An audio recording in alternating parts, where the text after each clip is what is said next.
Sekarang juga nunggu-nunggu nih segmen ini nih. Kalau gitu langsung aja deh segmen itu lah Ustadz. Oh iya. Tahu kan? Yuk sama-sama yuk. Kita langsung aja masuk ke segmen Tanya Tanya dong Ustadz. Kami semua tanya dong Ustadz. Alhamdulillahirrabbilalamin. Alhamdulillah hari ini kita sudah masuk sayang di segmen Tanya Dong Ustadz. Kamu tahu nggak segmen Tanya Dong Ustadz itu apa? Tanya ke Ustadz. Siapa yang nanya? Aku yang nanya. Kamu yang bacain. Yang dari nanya jamaah kita yang ada di rumah yang udah interaksi lewat Instagram Islam itu Indah. Nah sekarang saya minta istri bacain pertanyaan-pertanyaan yang udah masuk di Instagram Islam itu Indah, silahkan. Yang pertama dari Dais_Wahyudi. Tanya dong Ustadz. Siap. Apakah mencium istri di siang hari ketika puasa membatalkan puasanya enggak? Oh baik, bismillahirrahmanirrahim.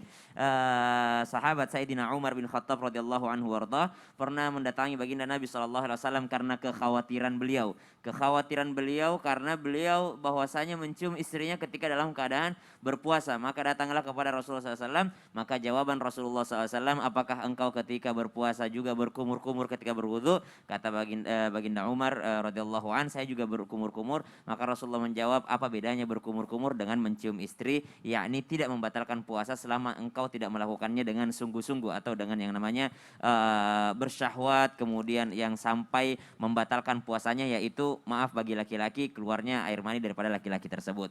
Namun para ulama mengatakan bahwasanya perkara yang seperti ini yakni khilaful aula, meninggalkannya adalah lebih baik ketika berpuasa. Kenapa? Karena kita tidak pernah tahu sampai di mana kita bisa menahannya. Akan tetapi jikalau hanya ditanyakan membatalkan atau tidak, sungguh mencium istri dalam keadaan berpuasa tidak membatalkan puasa. Wallahu ta'ala alam. Silahkan sayang, masih ada nggak pertanyaan yang lainnya? Masih. Ada berapa pertanyaan? Ada 2, tapi satu lagi ada nanti. Oh ya udah, coba dari siapa lagi? Oke, sekarang dari Hero yang 10. Hero yang 10, siap. Oke, Assalamualaikum Pak Ustadz. Waalaikumsalam warahmatullahi Apa wabarakatuh. hukumnya jika bernafsu ingin memiliki harta yang banyak, sedangkan kita punya niat yang baik terhadap harta tersebut, misalkan buat meringankan beban orang tua, bersedekah dan lain-lain. Mohon jawab. Bismillahirrahmanirrahim. Bernafsu untuk memiliki harta supaya bisa meringankan beban orang tua. Nafsu yang berlebihan untuk memiliki harta, akhirnya dia korupsi, akhirnya dia merampok, akhirnya dia jadi begal, akhirnya dia mencuri supaya memiliki harta, supaya meringankan beban orang tua. Justru menambah beban orang tuanya kalau anaknya cuma nafsu untuk mengajar harta gitu ya, menambah beban orang tua lah. Kenapa? Karena ternyata mendapatkan hartanya itu dengan jalan yang haram. Jadi naudzubillahi min dzalik.